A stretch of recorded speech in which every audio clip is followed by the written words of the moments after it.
શાળાઓ પૈકી આ એક જ શાળા એવી છે કે જેને પીએમસી શાળા તરીકે જાહેર કરવામાં આવી છે।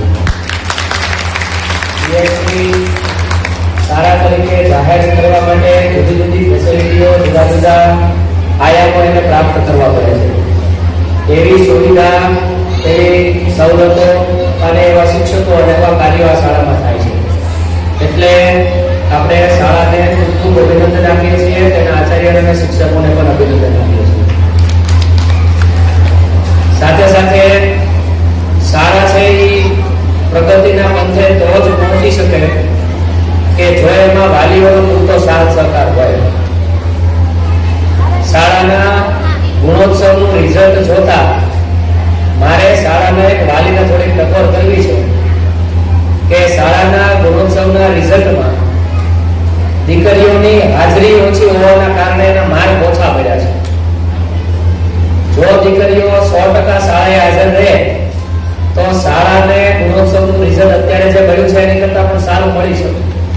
એટલે તમારી એક ફરજ છે કે તમે દીકરીઓને 100% શાળાએ મોકલો। તમે જો 100% શાળાએ મોકલશો તો દીકરીના શિક્ષણમાં ફાયદો થશે, શાળાના શિક્ષણમાં પણ ફાયદો થશે, શાળાને પણ ફાયદો થશે। એટલે એક વાલી તરીકેની તમારી ફરજ તમે 100% અદા કરશો એવી હું તમારી પાસે અપેક્ષા રાખું છું અને તમે બધા જ બાળકીઓને 100% શાળાએ મોકલશો એવી અપેક્ષા રાખું છું। સાથે સાથે શાળાના શિક્ષકો અને આચાર્યને પણ એક વિનંતી કરું છું કે તમે પણ બાળકની હાજરી પ્રત્યે સભાનતા કેળવો, વધારેમાં વધારે દીકરીઓ છે એ હાજર રહે એ માટેના પ્રયત્ન કરો અને જરૂર લાગે તો એમાં સમાજનો સંપર્ક કરો, વાલીઓનો સંપર્ક કરો। એટલે શાળાને ખૂબ ખૂબ શુભેચ્છાઓ અને આગળ પ્રગતિ કરતી રહે એવી શુભેચ્છાઓ આપું છું। આભાર। વધારેલા બીજા તેના ભાઈઓ બહેનો, અમરેલી શહેરની 14 શાળાઓ પૈકી આ એક જ શાળા એવી છે કે જેને પીએમસી શાળા તરીકે જાહેર કરવામાં આવી છે।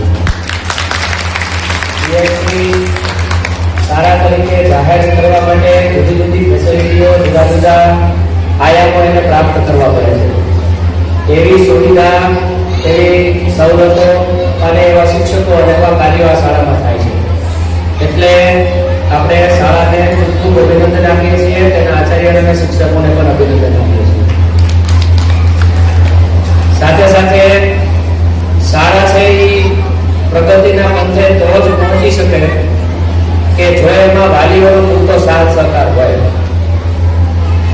શાળાના ગુણોત્સવનું રિઝલ્ટ જોતા મારે શાળાના એક વાલીને થોડીક ટકોર કરવી છે કે શાળાના ગુણોત્સવના રિઝલ્ટમાં દીકરીઓની હાજરી ઓછી હોવાના કારણે એના માર્ક ઓછા પડ્યા છે।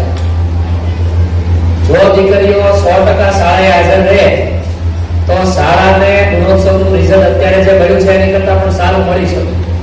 એટલે તમારી એક ફરજ છે કે તમે દીકરીઓને 100% શાળાએ મોકલો।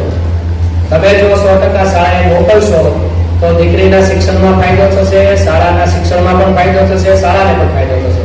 એટલે એક વાલી તરીકેની તમારી ફરજ તમે 100% અદા કરશો એવી હું તમારી પાસે અપેક્ષા રાખું છું અને તમે બધા જ બાળકીઓને 100% શાળાએ મોકલશો એવી અપેક્ષા રાખું છું।